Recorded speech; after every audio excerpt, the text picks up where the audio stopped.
This is the continuation of Chapter 27. It's Chapter 27, Part B of the Heart of the Buddha's Teaching by Thich Nhat Hanh. And the title of the chapter is The 12 Links of Interdependent Co-arising.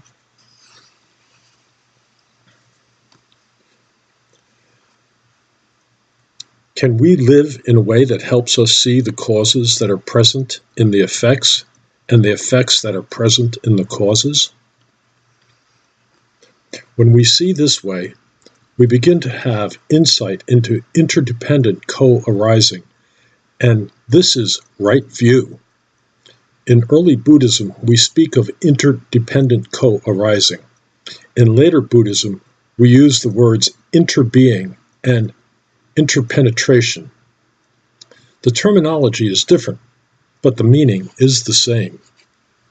After hearing the Buddha teach about interdependent co-arising, Ananda said, "Venerable Lord, the teaching of interdependent co-arising appears to be deep and subtle, but I find it quite simple."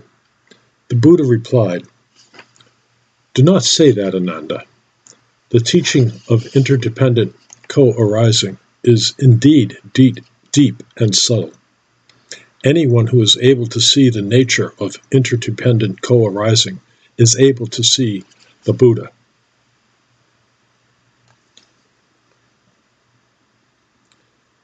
Once you can see into the nature of interdependent co-arising, you will be guided by your insight and you will not lose your practice.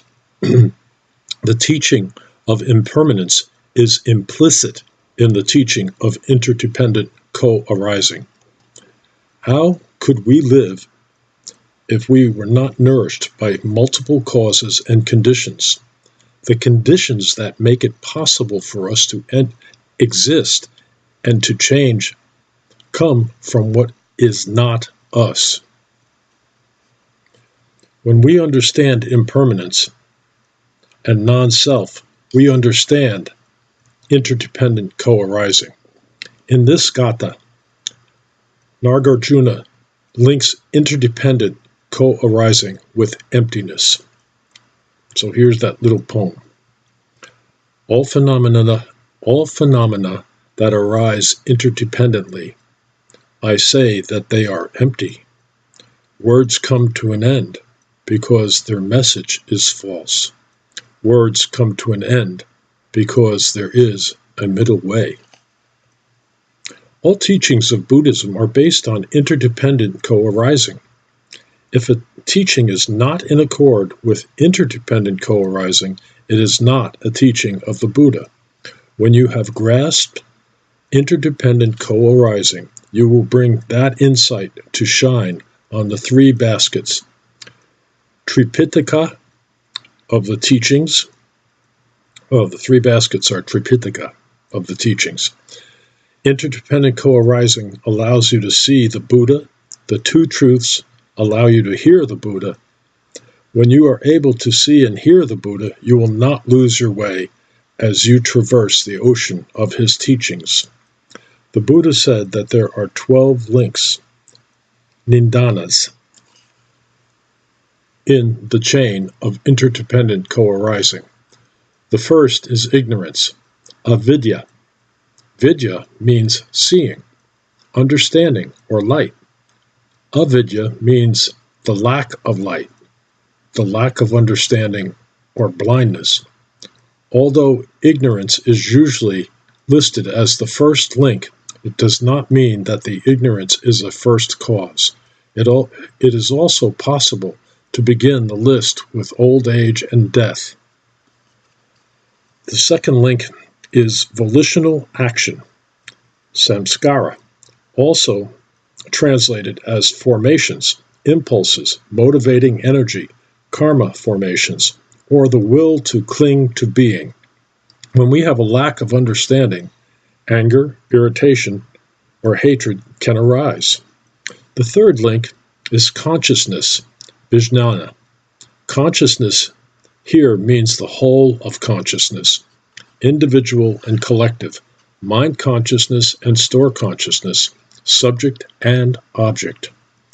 And unconsciousness here is filled with unwholesome and erroneous tendencies connected with ignorance that are of the nature to bring about suffering. The fourth link is mind-body, or name and form.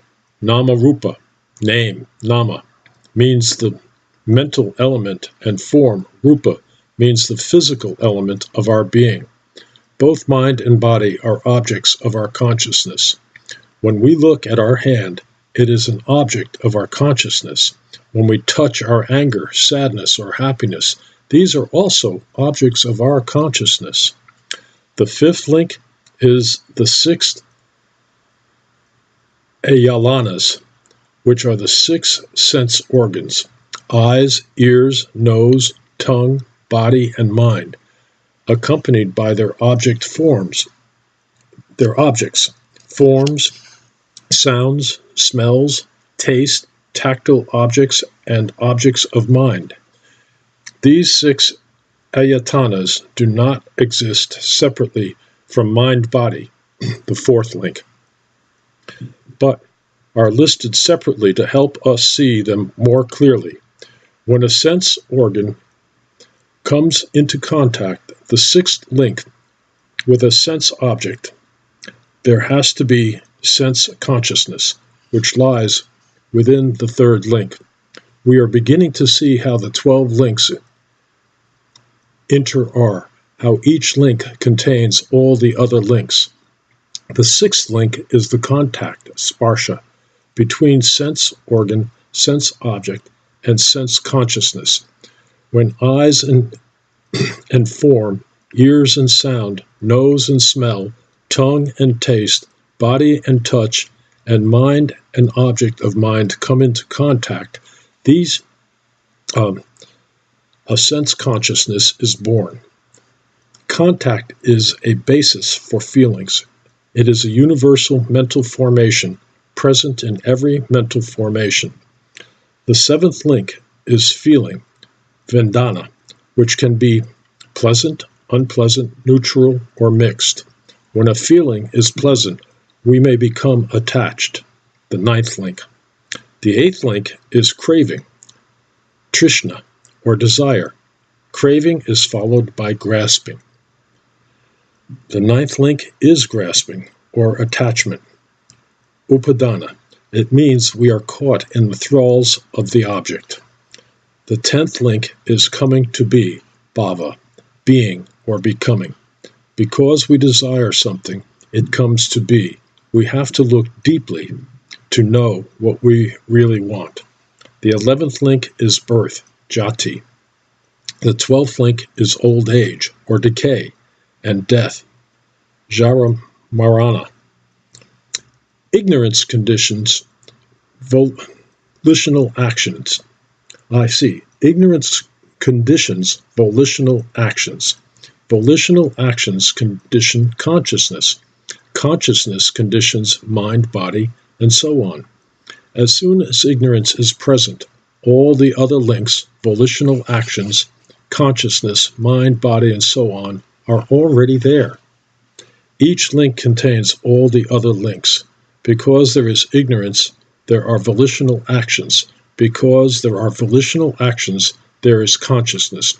Because there is consciousness, there is mind, body, and so on. In the five aggregates, there is nothing that we can call a self.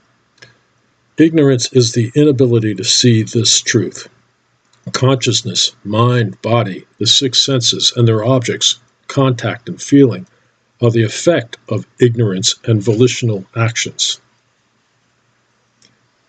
Because of craving, grasping, and coming to be, there will be birth and death, which means the continuation of this wheel or chain again and again. And that's the end of part B. We will continue in the next section.